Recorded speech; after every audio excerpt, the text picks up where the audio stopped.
Good morning guys and welcome back to my channel. আশা করি খুব ভালো আছেন। ঠান্ডার আমেজটা পাওয়া যাচ্ছে কিন্তু বেশ অন্যরকম একটা ফিলিং না সকাল সকাল। এনিওয়েজ দিনটা খুব ভালো করে কাটান, নিশ্চয়ই খুব পজিটিভিটি দিয়ে দিন শুরু করেছেন। Positive words, positive thoughts and positive feelings. Be honest in whatever you do, think and speak good for others, keep your karmas clean. So that's the mantra. মায়ের ভজন চলছে আজকে, দুর্গা মা, পরে ঠাকুর দেখাচ্ছি। তো আজকে বক্তব্য হচ্ছে, কালকে আমি বলেছিলাম যে মেসেঞ্জারে প্রচুর কিছু মেসেজেস ভরে পড়ে হ্যাঁ, তো আমি কালকে কিছু খুলেছি স্প্যাম মেসেজেস অবভিয়াসলি। তো কিছু বলার নেই, প্রশ্নের কোনো লেভেল নেই। ভয়ানক ভয়ানক কিছু প্রশ্ন আছে, ভালো প্রশ্ন কিছু আছে। প্রশ্নটা মানুষ কেন যে এখানে এসে ডাইরেক্টলি করার সাহসটা দেখাতে পারলো না কমেন্ট করে ইউটিউবে, আমি বুঝতে পারছি না। তো কারণ তারা হয়তো নিজেরা যথেষ্ট ভালো কিছু মিষ্টি মিষ্টি কমেন্ট কোয়েশ্চেন্সও আছে, বাট সেগুলো কেন তারা এখানে না করে আমার ফেসবুক পেজে গেল আমি জানি না। অবাক হয়ে যাচ্ছি ভেবে, এখানেই তো করতে পারতো ডাইরেক্টলি। বাট এনিওয়েজ হয়তো কোনো রিজন হবে যার জন্য ওখানে প্রশ্ন করেছে, বা হয়তো ভেবেছে যে মানে ডাইরেক্ট আনসার করলে হয়তো ফ্রেন্ড রিকোয়েস্টটা পাঠালে অ্যাকসেপ্টেড হয়ে যাবে। বাট সেটা আমি করতে পারবো না এখন, মানে it's not because I don't want to, but it's because I can't. So এটাই হচ্ছে, বিকজ লিগাল কিছু প্রসিডিংস চলছে যার জন্য I have been strictly asked not to accept any friend request on Facebook. So that's the reason I'm not accepting any. আমার চেনাশোনা লোক প্রচুর পাঠাচ্ছে বলেই, বাট আমি তাদের বলে দিচ্ছি, I'm really sorry because I cannot accept any friend request at the moment. কিছু সলভ হয়ে গেলে হয়তো ডেফিনেটলি করতে পারবো, বাট এই মুহূর্তে নয়। তো please don't take it to heart, অন্যভাবে নেবেন না। My hands are tired, I can't do anything about it at the moment. তো এনিওয়েজ তো যাই হোক, ওই জন্য আমি ডিরেক্টলি আনসার ওখানে দিচ্ছি না, আমি তার জন্য এখানে দিচ্ছি, বিকজ সেটাই আমাকে ইনস্ট্রাক্ট করা হয়েছে। যদি ওখানে কোনো রকম কোনো কমেন্ট আনসার করতে হয়, personally either call or answer on phone, or if it's YouTube related, answer on YouTube itself. Don't answer anything on Messenger to the questions of coming from people you don't know. So that's the reason I'm not answering there. Accept to করতেই পারবো না, তো I'm coming here and answering all your queries. তো আজকে আমি আসবো definitely একটু পরে, কাজটা একটু সামনে নিই। তো কোয়েশ্চেন আনসার সেশন, যেটা বেশিরভাগই লোকে করে থাকে, Q&A। তো দেখা যাক, আপনাদের যদি সেই প্রশ্নগুলো করতে খারাপ লাগেনি, তো আমি চেষ্টা করবো আমারও যেন উত্তর দিতে খারাপ না লাগে। তো ডেফিনেটলি কিছুক্ষণ পরে আসছি, একটু কাজটা সামনে নিই। তো টিল দেন খুব ভালো থাকুন, দিনটা ভীষণ ভালো করে কাটান। খুব শীঘ্রই কথা হচ্ছে, ঠাকুর দেখাচ্ছি।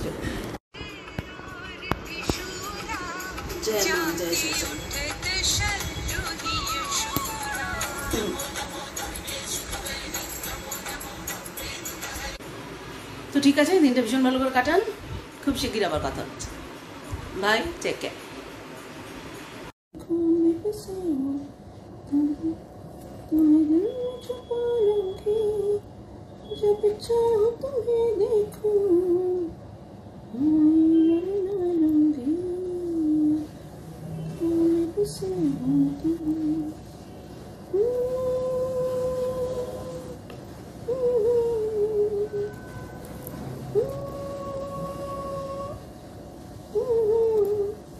दिल में छुपा लूंगी, जब चाहो तुम्हें देखूं, आईना बना लूंगी।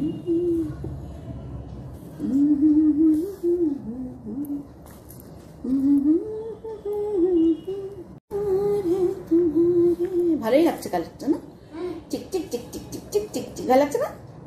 নাইস না বেবি? বাচ্চা উঠে গেছে। তো যেরকম বলেছিলাম, চলে এসেছি আমার ফেসবুক মেসেঞ্জারে পাঠানো কিছু কোয়েশ্চেন্স, তার আনসার দিতে। তো ফার্স্ট কোয়েশ্চেন, মেঘা দাস। নিশ্চয়ই আমি আগের দিন বলে দিয়েছিলাম গতকাল যে আমি আজকে এগুলো আনসার দেবো, তো সুতরাং দেখবে নিশ্চয়ই। তো মেঘা দাস লিখেছে, হাউ আর ইউ দি, খুব ভালো লাগে তোমার আর তোমার ব্লগ, বেশি করে ভালো লাগে তোমার গান না, বেশি করে গান শুনিও, তোমার ছোটবেলার দুষ্টুমির কিছু গল্প বলো। গান শোনাবো, ঠিক আছে, নিশ্চয়ই শোনাবো। মাঝে মধ্যেই তো আমি রান্না করতে করতে গান শোনাই, তোমরা শুনতেই পাও, গুনগুন গুনগুন করে গিয়ে দিই একটু, যখন মুড হয় গিয়ে ফেলি। আর ছোটোবেলার দুষ্টুমি অনেক গল্প আছে, প্রচুর গল্প আছে, সেসব গল্প বলতে গেলে একদম মানে ইতিহাস তৈরি হয়ে যাবে।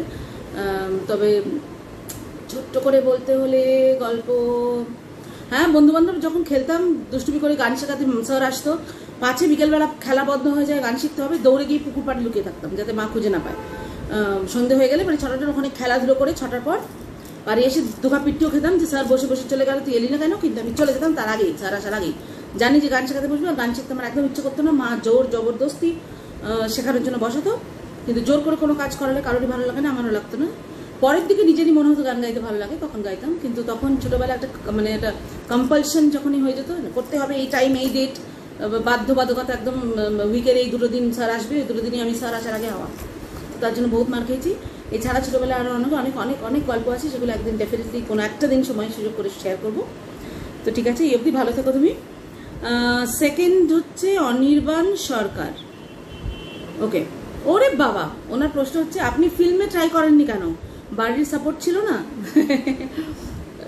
ভালো কোয়েশ্চেন। ফিল্মে ট্রাই করেননি কেন, প্রথমে একটা মজা করে একটা কথা বলে দিই।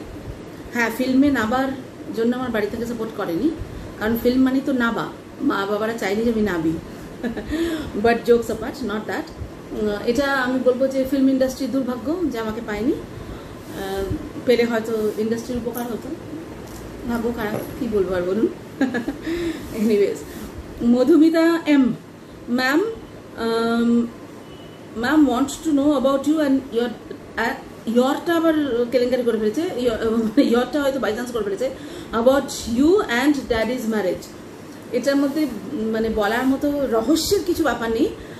আমরা আমাদের অনলাইন ফার্স্ট মানে কথা হয়, মানে একটা কোনো কি ক্ষেত্রে আমার এক্স্যাক্টলি এই মুহূর্তে মনে পড়ছে না, কোনো একটা ব্যাপারে হঠাৎ কথা হতো। তারপরেই আমার বার্থডে যেদিন ছিল 28 জুলাই, 19 জুলাই হঠাৎ করে 19 কি 18তে বোধ হয় ড্যাডি হট করে আমার বাড়িতে আমার নম্বরে কল করে ল্যান্ডলাইনে। তো করে ডাইরেক্টলি নিজেই বলে যে আমি এরকম বিয়েতে ইন্টারেস্টেড, তো আমি একটু কথা বলতে চাই আমার নাম বলে। আমার মা তো ঘাবড়ে গেলো, যেটা কী করে সম্ভব হলো। তো যাই হোক, আমার সাথে তো বেশ দীর্ঘক্ষণ কথা হয়েছে।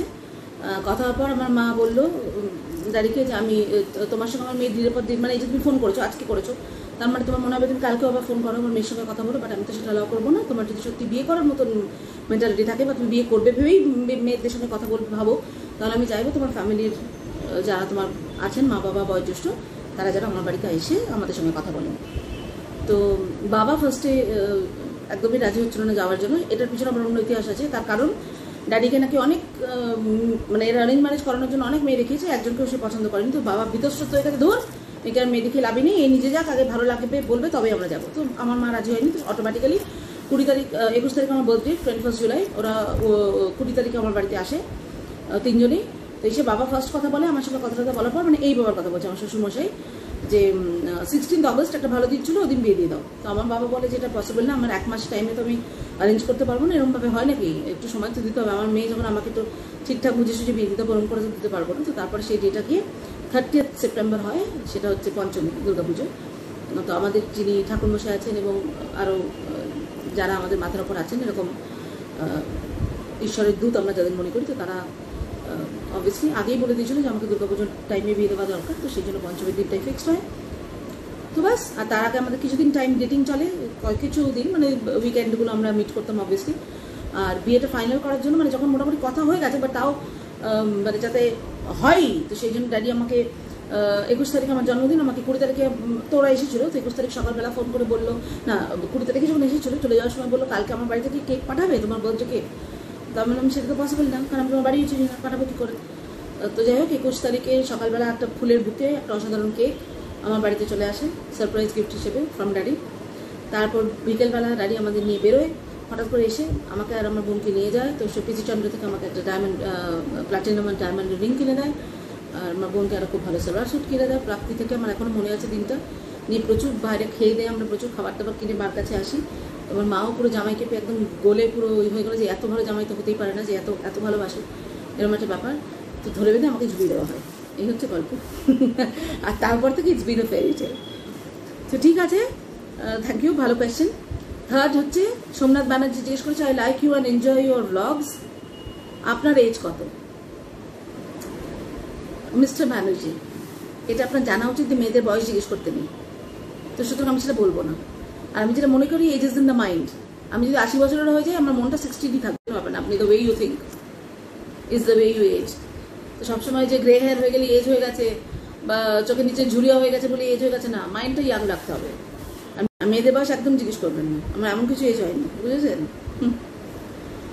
নেক্সট, অসীমেন্দ্র গিরি, আচ্ছা, অসীমেন্দ্র গিরি, এনার প্রশ্নের উত্তরটা আমি লাস্টে দেবো, বাকিগুলো করিনি কারণ আপনার সঙ্গে একটু জরুরি কথা বলার আছে, তো এটা পরে যাবো আমি এই কোয়েশ্চেনটায়। অরূপ দাস, দি স্যার কি করেন, মানে কোন ফিল্ডে আছেন, আর আপনি কি চাকরি করেন বা করতেন? ওয়েল হ্যাঁ, আমি আগে চাকরি করতাম, আমার বাবা একদম রাজি ছিল না আমাকে চাকরি করতে দিতে, মানে বাবা একদম পছন্দ করতো না, চাকরি করার কোনো দরকার নেই এরকম একটা ব্যাপার ছিল, বাট আমি কথা শুনিনি। তো ইউনিভার্সিটি কমপ্লিট করার পরেই আমি একটা কম্পিউটার কোর্সের জন্য ভর্তি হই, মাল্টিমিডিয়া শেখার জন্য, কিন্তু লাকিলি মানে কি বলবো, বাই গডস গ্রেস আমি জয়েন করেই মানে ক্লাস করতে করতেই 7-8 দিনের মাথায় ওরাই আমাকে ওখানে অ্যাপয়েন্ট করে দেয়। আশ্চর্য ব্যাপার, এই করতে করতে আমার কোর্সটা কমপ্লিট করা হয়নি। আমাকে তখন ওরা স্টুডেন্টস এক্সিকিউটিভ করে দিয়েছিল, স্টুডেন্টস রিলেশনস এক্সিকিউটিভ। তো যত বাচ্চা ভর্তি হতো তাদের কাউন্সিলিং করে ভর্তি করানো, মানে সব মার্কেটিং, বাট এক্স্যাক্ট মার্কেটিং না, তাদের ব্রেন ওয়াশ করা, সেটাই আমার কাজ ছিল। এবং আমি প্রত্যেকে একটাই কথা বলতাম, তোমার এই ব্যাচে আমি ক্লাস করবো, এবং সেই করে করে অন্তত আমি 80 থেকে 100 জন ভর্তি করেছি।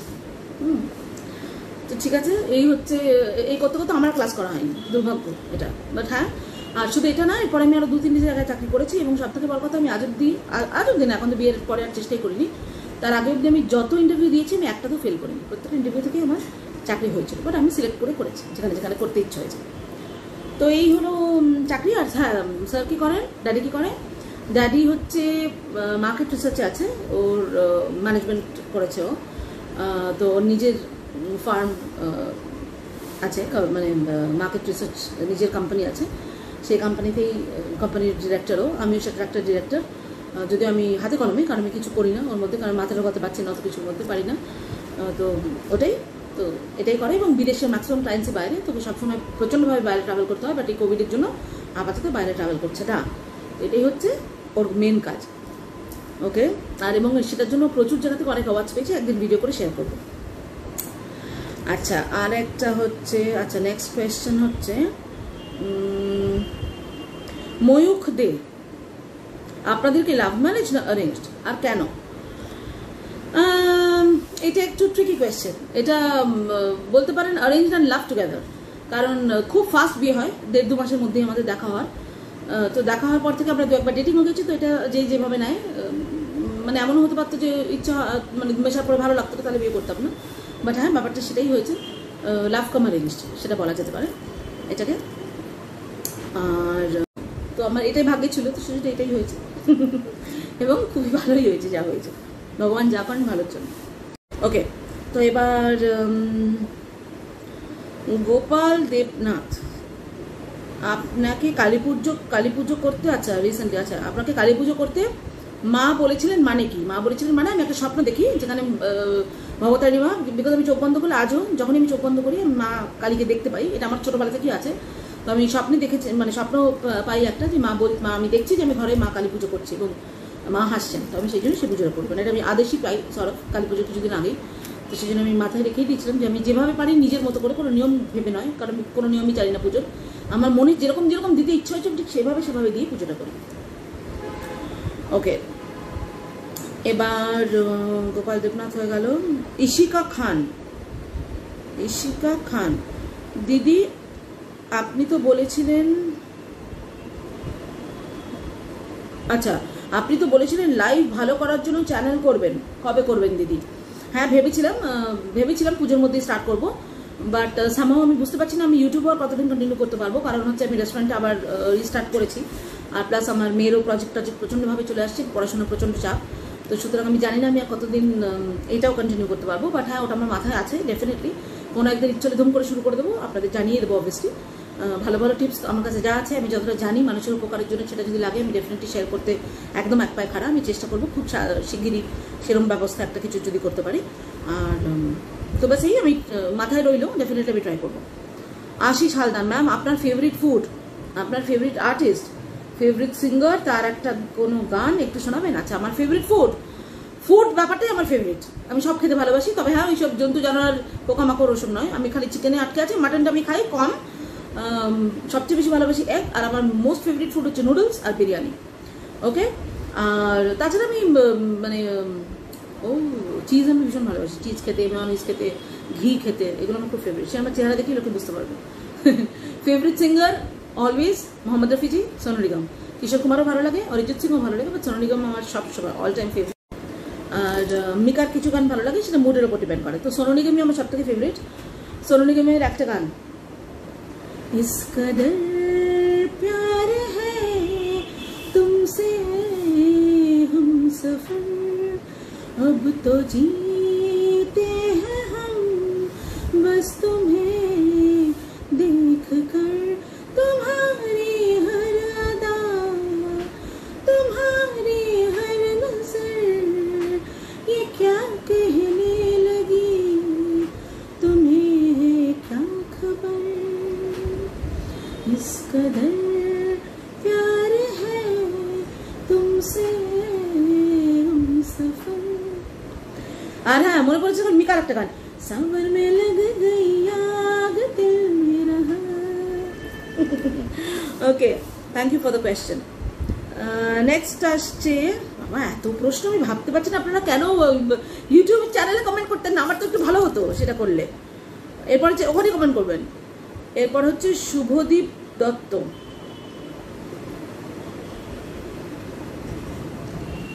না না সরি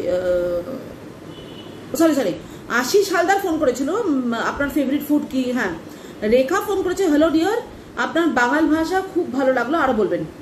বাঙাল ভাষা ভালো লাগছে, শুনতে খুব ভালো লাগলো, নিশ্চয়ই কমু। আচ্ছা, শুভদীপ দত্ত, আমি একজন অ্যানিমেল লাভার, কোকোর গল্প শুনতে চাই। কোকোর গল্প শুনতে চাই, কোকো হচ্ছে আমার প্রাণ, গুড্ডু আর কোকো এরাই আমার লাইফ। অবভিয়াসলি ড্যাডি তো আছেন চেনি, কিন্তু বেবি হিসেবে আমি কুকাকে, মানে আমি আই জাস্ট লাভ হিম। কুকা আমার ছোনা বেবি ওটা। কুকা একদম 30 days যখন বয়স, তখন আমরা ওকে নিয়ে আসি। আমরা বলবো না, তখন ড্যাডি ছিল না, ড্যাডি বাইরে গেছিলো, তখন আমি ওকে নিয়ে আসি ফ্রম চায়না। চায়না মানে চাইনিজ মাল ভেবে ওকে খারাপ ভাববেন না, বর্ন হয়েছে চায়না, ব্রট আপ এখানে ইন্ডিয়ায় আমার কাছে, সুতরাং ভালো বাচ্চা, একদম লক্ষ্মী সোনা বেবি। তো যখন ফার্স্ট আমার বাড়িতে আসে, এয়ারপোর্ট থেকে নিয়ে আসার পরে বাচ্চা খুবই কাহিল ছিল, চলতে ফিরতে পারছিল না, মানে এসে একদম ঝুঁকে যাচ্ছিলো, স্লিপ করে পড়ে যাচ্ছিলো, বিকজ আমাদের ফ্লোরিংটা একটু স্লিপারি বাড়ির, তো চিরক স্লিপ করছিল। এবং সব থেকে আগেও যখন এত টায়ার্ড হয়ে গেছিলো, ড্যাডির একটা স্নিকার ছিল এতটাই ছোট, ও স্নিকার ভেতর ঢুকে ঘুমোচ্ছিল, মানে এসেই ওটার মধ্যে কুটকুট করে ঢুকে গিয়ে ওর মধ্যে ঘুমোচ্ছিল। তো আমরা ওকে ডিস্টার্ব করি, এবং সেই কারণে আমি ওকে ভালোবাসি, ও আমাকে ভালোবাসি ডেফিনেটলি, বাট সব থেকে বেশি ও ড্যাডিকে ভালোবাসে, কারণ এসেই ড্যাডির জুতোর গন্ধ, ড্যাডির গন্ধটা ও ফার্স্ট নিয়েছিল, সেই জন্য ও ড্যাডির পেট সব থেকে বেশি ও ড্যাডিকে ভালোবাসে। আমাকে তো বাসি, বাট ড্যাডিকে সবচেয়ে বেশি। তো এই হচ্ছে আমার কুকা ছানা, সোনা বেবি। আচ্ছা, এরপর হচ্ছে দেবপ্রসাদ দাস, ম্যাম অর্থনৈতিক উন্নতির জন্য সহজ কিছু বলবেন প্লিজ। টাকা খরচ করে পাথর টাথর পড়ার মতো ক্ষমতা নেই আমার। দাদা, আমিও পাথর টাথর বিশ্বাস, হ্যাঁ তো দাদা, আমিও পাথর টাথর খুব একটা বিশ্বাস করি না। আমার হাতে যেগুলো আছে দেখছি, ওগুলো আমি শখে পড়ি, এমন না যে কোনো সরাসরি দেখিয়ে পড়েছি। আমার যখন যেরকম মুড হয়, আমার কাছে অগুন্তি আংটি অনেক রঙের, এবং আমি সিলভার ভালোবাসি বলে আমি সিলভার বেশি পড়ি। গোল্ডটা আমি একদমই পড়তে পছন্দ করি না, কারণ পরে কোথায় যাবো, করি না, ম্যাক্সিমাম সিলভার। তো আর কিছু platinum obviously, but colour coordinate করে আমার যখন যেই মুড হয় আমি সেই অনুযায়ী কালার চেঞ্জ করে স্টোন পরি। হ্যাঁ, স্টোনগুলো হয়তো একটু মানে একেবারে কাঁচের নয়, স্টোনই, বাট সেটার কী এফেক্ট আছে বা কী আছে আমি অত কিছু ভেবে পড়ি না, কারণ আমি একটা জিনিস মনে করি যা এখানে আছে সেটাই হবে, কম বেশি বাড়ানো কমানো স্টোনের দায়িত্ব, এর বেশি কিছু না। আপনি যেটা নিয়ে এসছেন, আপনার যদি গ্লাস থাকে গ্লাস অনুযায়ী জল পাবেন, আপনার যদি জাগ থাকে জাগ অনুযায়ী জল পাবেন। তো এটা নিয়ে মারপিট করে মাথা করে লাভ নেই, ভাগ্যে যতটা আছে ততটাই পাবেন। তবে হ্যাঁ, যেরকম আমরা বলে থাকি যে একটা ধরুন ফ্লোরের ওপর হাতুড়ি দিয়ে বাড়ি মারলে ডাইরেক্ট ফ্লোরটা ফাটবে, একটা বস্তা বাড়ি মারলে কম ফাটবে। তো সেই জন্য এই প্রসেসগুলো, মানে আমরা যেগুলো একটু ধরুন কিছু নিয়ম ফলো করলাম, বা কিছু গুড লাক চার্মস ইউজ করলাম, বা কিছু মানে ভালো এই ধরনের লাইফ ভালো করার কিছু জিনিস ইউজ করলাম, তো তাতে বিপদ যদি থেকে থাকে একটু কম হবে, ভালো কিছু হওয়ার হলে একটু বাড়বে, এই হিসেবে আমরা এই জিনিসগুলো ইউজ করি। তো এনিওয়ে, স্টোন পড়ার কথা আমিও বলবো না, বিকজ আমার সেরকম অতটা ধ্যান ধারণা নেই এবং ভরসাও নেই। অর্থনৈতিক উন্নতির জন্য একটা সিম্পল জিনিস যেটা করতে পারেন সেটা হচ্ছে শ্রিম। চেষ্টা করবেন প্রত্যেকদিন ভোরবেলা, মানে সকালবেলা ঘুম থেকে উঠে অন্তত 108 বার মিনিমাম, আর বা 5 মিনিট মিনিমাম করতে পারলে খুব ভালো হয়, এবং রাত্রে শোয়ার আগে একবার, খালি একবার এরকমভাবে মা লক্ষ্মীর শ্রীম শ্রীম শ্রীম এই মন্ত্রটা জপ করুন, নিশ্চয়ই কিছু না কিছু উপকার পাবেন। ওকে, দীপালি সরকার, ম্যাম আপনি কি রেকি করেন? না, আমি রেকি করি না। ওকে, ব্ল্যাক ম্যাজিক করে থাকলে কি করে সেটা থেকে বেরোবো? আমার হাজব্যান্ড আমায় খুব মারধর করে, অন্য সম্পর্ক আছে, প্লিজ হেল্প করুন দিদি। ছোট বাচ্চা নিয়ে কোথায় যাবো? তো খুব দুঃখজনক ঘটনা। তবে দেখুন ব্ল্যাক ম্যাজিক হয়তো হয়, আমি বলতে পারবো না, আমার এই সম্বন্ধে কোনো আইডিয়া নেই। একটাই জিনিস বলতে পারি, ব্ল্যাক টার্মিলিন যদি পান, সেটা খুব একটা স্ট্রং স্টোন, চেষ্টা করুন সেটা একটা ব্রেসলেট হাতে পরার যদি সম্ভব হয়। ব্ল্যাক টার্মিলিন যদি পারেন হাতে একটা পরবার চেষ্টা করবেন, একদম ব্ল্যাক কালারের হয়, অনলাইনেও পাবেন, বাট একটু ভালো জায়গা থেকে কিনলে বেটার, একটু খরচা করে কিনে নিন, খুব বেশি দাম হবে না, 600-700-র মধ্যে ভালোই পেয়ে যাবেন। ব্ল্যাক টার্মিলিন পরার চেষ্টা করুন ডান হাতে অবভিয়াসলি। আর 0926 নাম্বারটা, নাম্বার 0926 চেষ্টা করবেন বাঁ হাতে বা বাঁ পায়ে বা সাইডের বডির লেফট সাইডে ব্ল্যাক ইঙ্ক দিয়ে লিখতে। 0926 এই নাম্বারটা left side of your body part, যেখানে হোক, হিডেনও লিখতে পারেন, এমনি লিখতে পারেন, ব্ল্যাক বা ব্লু পেন দিয়ে লেখার চেষ্টা করবেন 0926 এভরিডে, যাতে প্রোটেক্টেড থাকতে পারেন। এই হচ্ছে কথা। আর হ্যাঁ, বাড়িতে হনুমান চালিসা পাঠ যদি করা হয় খুব ভালো, বা অন্তত মোবাইলে চালাবেন প্রত্যেক দিন, বেশি করে শনিবার আর মঙ্গলবার। আর আমি আগেও একটা ভিডিও একবার বলেছিলাম, সেজ টেজ দিয়ে একটা বাড়ির নেগেটিভিটি কাটাবার জন্য এক রকমের ধুনো দেওয়া যায়, পারলে ওই ভিডিওটা দেখে নেবেন, তো সেটাও খুব ভালো। ওকে, তো এবারে পিঙ্কি, আচ্ছা দীপালি সরকার, আর একটা কথা বলতে বলতে ভুলে যাচ্ছিলাম, সবসময় শুধু এগুলোর উপরে ভরসা করে থাকবেন না, যেটা হচ্ছে সেটা ডোমেস্টিক ভায়োলেন্স। যদি সত্যি নিজেকে রক্ষা করতে চান, নিজের মানসিকতাকে ঠিক রাখতে চান, এটাকে একদমই সহ্য করবেন না, স্ট্রেট আওয়ে আমাদের ল আছে, তার কাছে গিয়ে রিপোর্ট করুন, পুলিশ স্টেশনে গিয়ে ডায়েরি করুন। That's the most important thing that you can do at the moment. সবার আগে ওটা করা দরকার, বাকিগুলো will fall in place automatically. Abuse কোনো রকমভাবে নেবেন না, সেটা আপনার হাজবেন্ডই করুক বা আর যেই করুক। বিয়ে করে এসছেন মানে সেই বাড়িতে আপনি মানে এরকম না যে আপনাকে দুবেলা খাওয়াচ্ছে বলে আপনাকে মারার অধিকার পেয়ে গেছে, একদম সহ্য করবেন না। নিজেই যদি নিজে মানে প্রোটেক্ট করতে নিজেকে না পারেন, নিজের হয়ে নিজে যদি দাঁড়াতে না পারেন, বাইরের লোকেরা এসে আপনার জন্য দাঁড়াবেন, সেই আশাটা আগে করবেন না, আগে নিজের জন্য দাঁড়ান। Stand up for your self সবার আগে, তো গিয়ে আগে কমপ্লেন করুন। ডোমেস্টিক ভায়োলেন্স একটা মেজর আমাদের সোসাইটির একটা ব্ল্যাক মার্ক, কোনোদিন জিনিসটাকে সহ্য করে নেবেন না, যতই আপনি হাজবেন্ডকে ভালোবাসেন। সেই যে আপনাকে ভালোবাসছেন না সেটা তো বুঝতেই পারছেন, আর ভালোবাসা কোনোদিন একতরফা হয় না। Okay, so Pinki De, ma'am I love watching your blogs. আপনি যেভাবে পজিটিভ ভাইব স্প্রেড করেন আর আপনার কথাগুলো শুনতে ভীষণ ভালো লাগে, thank you ma'am, thank you so much. Okay, এই অবধি ছিল তোমার লেখাটা, thank you thank you thank you so much Pinki. Okay, Shantanu De আর রিখিয়া ভট্টাচার্য জিজ্ঞেস করেছেন, ম্যাম আপনারা কোথায় কোথায় ঘুরতে গেছেন? ওকে, তো কোথায় কোথায় ঘুরতে গেছি, লিস্ট একটা হিউজ লিস্ট, পাছে ভুলে যাই লিখে লিখে বলছি, তাহলে মনে থাকবে না। London, Paris, Vietnam, Australia, Bangkok, Phuket, Switzerland, Greece, এবার তার ভেতর ভেতর যে যে জায়গায় গেছে ওগুলো মেনশন করছি না এখন, South Africa, Seychelles, Maldives, Mauritius, Bali, Krabi, Hua Hin, Koh Chang, Phi Phi islands, Pattaya, Rayong, Sri Lanka, Andamans, Vietnam, Langkawi, Ladakh, Dubai, Singapore, Hong Kong. ইন্ডিয়ার বাইরে, ইন্ডিয়ার মধ্যে দার্জিলিং, কাশ্মীর, দিল্লি, মুম্বাই, গোয়া, শিমলা মানালি, কেরালা, ভাইজাগ, সাউথ ইন্ডিয়া। আপাতত এগুলো। আমরা আগে বছরে গুড্ডু যখন ছোটো ছিল তখন দুটো, তারপর থেকে বছরে 3টে করে ট্রিপে যেতাম, সামার ভ্যাকেশনে, উইন্টার ভ্যাকেশনে, আর একটা কালী পুজোর টাইমে। তো এটা বরাবরই ছিল। তো এই কোভিডটা হয়ে গিয়ে একেবারে পাগল করে ছেড়ে দিল, মানুষের যাওয়াটা সব বন্ধ করে দিল, ইচ্ছেগুলো বন্ধ করে দিল। তখন পুরোনো ছবি দেখে দেখেই সেই স্মৃতি চারণ করে করেই আনন্দ হয়। একদিন ডেফিনেটলি আপনাদের সঙ্গে কোথায় কোথায় বেড়াতে গিয়ে কী কী রকমের ঘটনা ঘটেছে, কী মজা করেছি, কী এক্সপিরিয়েন্স করেছি শেয়ার করবো কখনো, নিশ্চয়ই সময় সুযোগ পেতে। ঠিক, ওকে। আর এবার হচ্ছে লাস্ট কোয়েশ্চেন, ওই আরেকটা কোয়েশ্চেন দেওয়ার আগে আরেকটা জায়গায় আসছি। এই কোয়েশ্চেনটা করে না লাস্টের আগেরটা, last to last. Anupama, আবিরা, Sejuti, সম্প্রীতি, চারজনই একই কোয়েশ্চেন পরপর করে গেছে, তো আমরা ভাবছি হয়তো বন্ধুরা হবে। ম্যাম আপনার গোল্ড কালেকশন দেখতে চাই। সর্বনাশ করেছে, আমার গোল্ড কালেকশন সবই লকারে রাখা আছে। তবে হ্যাঁ, আমি ওই বাড়ি থেকে আসার সময় বাড়িতে যতটা ছিল যেটুকু নিয়ে এসেছিলাম সেগুলো দেখাবো। আর আমার লকারে রাখার আগেও আমার কিছুটা ভিডিও করা ছিল, অবভিয়াসলি আমি দেখবো, চেষ্টা করি যদি খুঁজে পাই, তো সেই ভিডিওগুলো যদি খুঁজে পাই, ছবিগুলো খুঁজে পেলে ডেফিনেটলি শেয়ার করবো। না এখন লকার থেকে নিয়ে এসে আর দেখানোটা ইম্পসিবল, আমার কাছে যা আছে যদি দেখাতে পারি দেখিয়ে দেবো।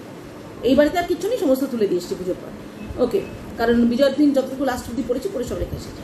সুশোভন দাস, ম্যাম আপনার স্পষ্ট বক্তব্য খুব ভালো লাগে। সুশোভন দাস আর অরিজিৎ গুহ, আচ্ছা ম্যাম আপনার স্পষ্ট বক্তব্য খুব ভালো লাগে, আপনার মতো মানুষের খুবই প্রয়োজন, সাদাকে সাদা আর কালোকে কালো বলতে পারার জন্য।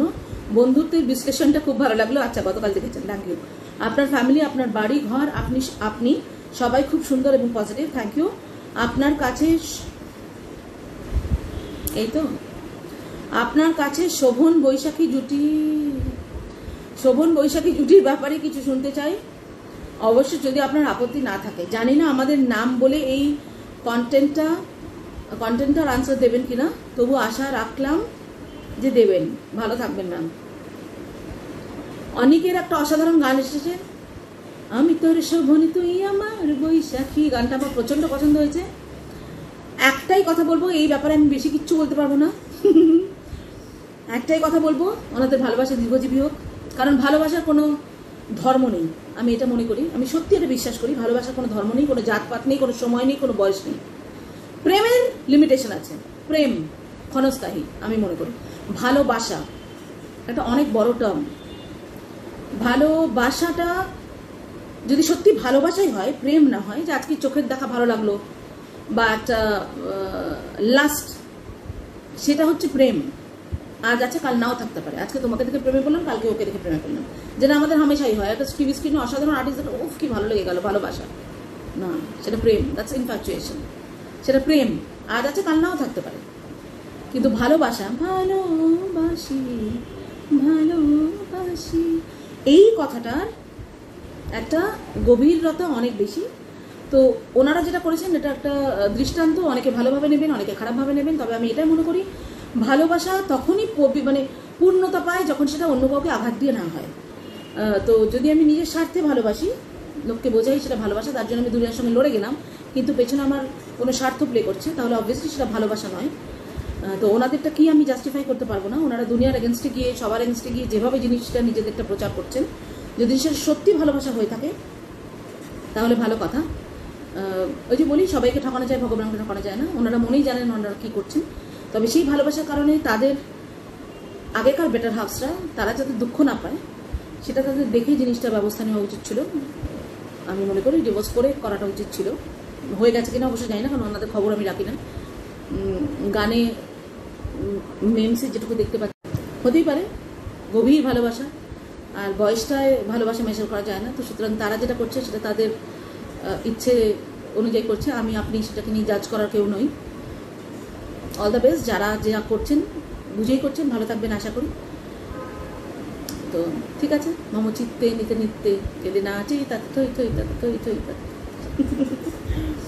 ঠিক আছে। এবার চলে আসছি লাস্ট, এবং লাস্ট বলছি না, এরপরে আর একটা কোয়েশ্চেন আছে যেটার আনসার আমি আজকে দেবো না, কারণ ওটা একটু বিতর্কিত টপিক, কিছুটা ইউটিউব রিলেটেড। তো সেটা আমি কালকে বলবো, কাল বা পরশু বলবো, কারণ তার মধ্যে আমাকে আরও একটা জিনিস সলভ করতে হবে, যেটার একটা রিকোয়েস্ট এসছে আমার কাছে। সেটা আমি কালকে হয়তো সেটাকে নিয়ে আলোচনা করব।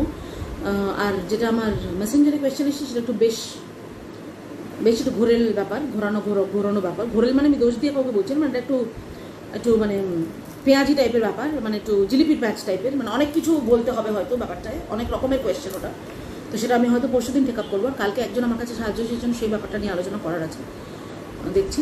আর হ্যাঁ, আজকে লাস্ট কোয়েশ্চেনটা কে যেন করেছে, গিরি, হ্যাঁ, অসুমেন্দ্র গিরি।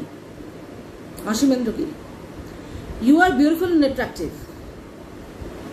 How is your sex life? তো একটাই কথা বলবো, অসীমেন্দ্র গিরি, কোয়েশ্চেনটা, এই যে কোয়েশ্চেনটা আপনি আমাকে করেছেন, আমি জানি না আপনি আমাকে ছোটো না বড়, কারণ আমি 100% শিওর আইডি যেটা থেকে পাঠিয়েছেন ওটা ফেক আইডি। তো যদি আপনি আমার থেকে বড় হন, তাহলে একটাই কথা বলবো, এই কোয়েশ্চেনটা আপনি আপনার বিবাহিত বোন বা আপনার বিবাহিত মেয়ে যদি থাকে তাকে করতে পারবেন কিনা জানি না, পারলে করবেন, কারণ আপনার ক্ষমতা অনেকটা। আপনি যদি আমার থেকে ছোটো হন, তাহলে এই সাজেশন দেবো, এই কোয়েশ্চেনটা আপনার মাকে একবার গিয়ে জিজ্ঞেস করুন যে তার মা বাবার সেক্স লাইফ কিরম ছিল, যার ফলে আপনি জন্মেছেন। তো এনিওয়েজ, হেরে যাওয়ার পাত্র আমি নই, আমি এখানে বলবো my sex life is wonderful and I and daddy we enjoy sex almost every day. আশা করি খুশি হয়েছেন। Thank you for the question. ভালো থাকবেন। এনিওয়েজ, খুব ভালো থাকবেন। কোয়েশ্চেনগুলো খুব ভালো লাগলো, প্রত্যেকটা কোয়েশ্চেন আনসার দিয়ে দিয়েছি, আপনারা নিশ্চয়ই শুনেছেন, শুনবেন। ভালো থাকবেন, আরও কোয়েশ্চেন করবেন নিশ্চয়ই। আমার খুব ভালো লাগছে, বাচ্চাদের মতো ছোটোবেলায় যেরকম টিচাররা জিজ্ঞেস করতো আনসার, সেরকম আনসার দিচ্ছি, বাট এটা কমেন্টে আসলে বেশি ভালো লাগবে। But anyways, thank you. আর ভালো লাগলো দেখে আমার প্রত্যেকটা সাবস্ক্রাইবার যে কজনই আছেন, 700, 800, 900 যতজনই আছেন, আপনারা খুব ভালো থাকুন। আমার প্রেজে আপনারা সবসময় থাকবেন, ভালোবাসা দিয়ে যান যেরকম দিচ্ছেন। তবে হ্যাঁ, যদি আমি ইউটিউব নাও করি কিছুদিন পরে, বিকজ আমার ব্যস্ততা প্রচণ্ড বেড়ে যাচ্ছে, আমি হয়তো রেগুলার আসতে নাও পারি। যদি কখনো কিছু মনে হয়, চ্যানেল তো রইলো, ইচ্ছে হলে একটা দুটো ব্লগ দিয়ে দেবো, কখনো কিছু মনে হলে রেগুলারিটিটা মেনটেন নাও করতে পারি, আবার একেবারেও চলে যেতে পারি, সেটা বলতে পারছি না। তবে ফর গুড রিজনস, বিকজ দায়িত্ব বেড়ে গেছে। বুঝতে পারছেন, রেস্টুরেন্টে থাকা মানে 24/7 আমাকে সারাক্ষণই একটু ওটাকে নিয়ে ব্যস্ত থাকতে হবে, তখন আর প্রফেশনাল লাইফ আর পার্সোনাল লাইফ মিক্স করতে চায় না। এটা আমার একটা পার্সোনাল পার্ট, আমার এন্টারটেনমেন্ট এইটা। তো যতই ক্লেম করে থাকছে প্রত্যেকে ইউটিউবে অন করতে আসে বা পপুলারিটির জন্য আসে, নো, আমি অন্তত সেই দলের বাইরে, আমি একটু দলছুট, প্রত্যেক মানে সোশ্যাল নর্মসের আমি অলওয়েজ একটু বাইরে। যেরকম আমি বন্ধু বান্ধবদের থেকেও বাইরে, সেরকম আমি এইসবের থেকেও বাইরে। আমি আগেও বলেছি, আবার বলেছি, ইউটিউবে আমি অন করতে আসিনি। আজকে আমার যে কজনই সাবস্ক্রাইবার থাক, তারা যদি ধীরে ধীরে আমাকে ছেড়ে চলে গিয়ে আমার একজনও দাঁড়ায়, কেউ নাও থাকে, তবুও আমার চ্যানেল টিকে থাকবে। আমি তখন আমার মনের যা বক্তব্য আছে বলতে থাকবো, এবং আমার সাবস্ক্রাইবার বাড়তে থাকলেও বলতে থাকবো। মনিটারি গেইন কিছু করার জন্য আমি ইউটিউবে আসিনি, আজও বলছি, ইনকামটা is not my forte from YouTube, এবং সেটা আমার লুকআউটে ছিল না, ওটা আমার ভবিষ্যৎ নয়। তো আর পপুলারিটি, আমার লাইফে যথেষ্ট চান্স এসছে পপুলার হওয়ার, হয়েছি যেখানে যখন সম্ভব। এবং পপুলারিটি আমি আজকেও রাস্তায় বেরোলে 10 জন ঘুরে দেখে, মোটা হয়েছি বলেও দেখুক, বা দেখতে ভালোর জন্যই দেখুক, বা কুচ্ছিত লাগছে তাও দেখুক। তো লোকে আমার প্রতি অ্যাট্রাক্টেড হয়, তো সেটাই আমার মোর দ্যান এনাফ। এবং সবথেকে বড় কথা, আমার বাচ্চা, আমার হাজব্যান্ড এবং আমার আত্মীয় স্বজন আমাকে পছন্দ করে, ভালোবাসে, সেটাই আমার কাছে যথেষ্ট। তাদের মাঝখানে আমি যথেষ্ট পপুলার। তো ইউটিউব করে আমাকে পপুলারিটি গেইন করতে হবে না, যে আমার কাছে এসে অটোগ্রাফ চাইবে আমি দিয়ে দেবো হাসি মনে। সেই ঘটনা আমার সঙ্গে আগেও হয়ে গেছে, সেটা আপনাদের একবার দেখিয়েও দেবো, ছবি আছে আমার বিদেশ বেড়াতে গিয়ে। তো সেখানে অনেকে, এবারে একটা বিদেশি অন্য জায়গাকার মানুষ গ্রুপ একজন এসে আমাকে ভেবেছিল আমি ইন্ডিয়ান কোনো সেলিব্রিটি, তো আমার কাছ থেকে অটোগ্রাফ চেয়ে গেছে। সেটা হাসির একটা ঘটনা, এটা এখানেও হয়েছে, লাদাখেও হয়েছে, তো সেটা বড় কথা নয়। তো আমি সেলিব্রিটি হওয়ার মতো কিছু নেই আমার মধ্যে, সেলিব্রেট করার মতো। তো সেটার জন্য আমি অটোগ্রাফ সাইন করতে হবে, বা 10 জন আমার কাছে ছুটে এসেও আমি তোমাকে ইউটিউবে দেখি, বা আমি খুশি হয়ে যাবো, বা আমার একটা পালক এক্সট্রা গজিয়ে যাবে, নো, আমি এইসবের থেকে একটু দূরে, আমার এই অ্যাট্রাকশনের দরকার নেই। আমি যেরকম আছি, নিজের লাইফে খুব ভালো আছি, সুতরাং ইউটিউবকে ভরসা করে আমাকে বাঁচতে হবে না অদূর ভবিষ্যতে। যদি আমার কিছু নাও থাকে, তখন আমাকে ইউটিউব করে বাঁচতে হবে না, বিকজ এখানে যে পরিশ্রমটা দিতে হয়, সময় নষ্ট হয়, সেই সময় আমার আরও অনেক মূল্যবান কাজ আমি হয়তো করে ফেলতে পারতাম, সেটা আমি করতে পারছি না, টিকে থাকছি এই জন্য, কারণ আপনাদের ভালোবাসছি বলে। আপনারা আমাকে যথেষ্ট ভালোবাসা দিচ্ছেন, শুধু সেই কারণে, আর কিচ্ছু কোনো কারণ ছিল না। তো নেই। তো সুতরাং যদি কোনোদিন মনে হয় যে আর করতে ভালো লাগছে না, ডেফিনেটলি করবো না। কখনো মনে হলে একটা দুটো ব্লগ দিয়ে দেবো, যদি আপনারা সঙ্গে থাকেন, দেখবে ভালো লাগলে। বা সেই আর্নিংটা is not my aim from YouTube, আবার বলছি। তো বাস এই বলার ছিল। তো আনসার্সগুলো দিয়ে আমার নিজে খুব ভালো লেগেছে, আশা করছি আপনারা খুব মজা পাবেন। ভালো থাকুন। আজকে ব্লগটা আর বাড়াবো না, অনেকটা বেড়ে গেছে, তো এখানে এন্ড করে। আর কাল একটা নতুন আলোচনা আছে ইম্পর্টেন্ট, যেটা অলরেডি একজন আমাকে রিকোয়েস্ট করেছে, সেটা নিয়ে আমাকে আসতে হবে। কারোর রিকোয়েস্ট আমি কোনোদিনই ফেলে দিতে পারিনি, এবারও পারবো না। তো মানুষ আমার কাছে হেল্প যতবার যেভাবে চেয়েছে আমি করার চেষ্টা করেছি এবং করেছি। তো করে আমি বিশাল কিছু করে দিইনি যদিও। তো এনিওয়েজ, এটাও আমি নিশ্চয়ই চেষ্টা করবো, আমার পক্ষে যতটুকু সম্ভব কিছু যদি ভাবে বুদ্ধি দিয়ে সাহায্য করা যায়, আমি নিশ্চয়ই চেষ্টা করবো। ঠিক আছে, ভালো থাকবেন, সঙ্গে থাকুন, দেখতে থাকুন। Bye, take care, have a great day.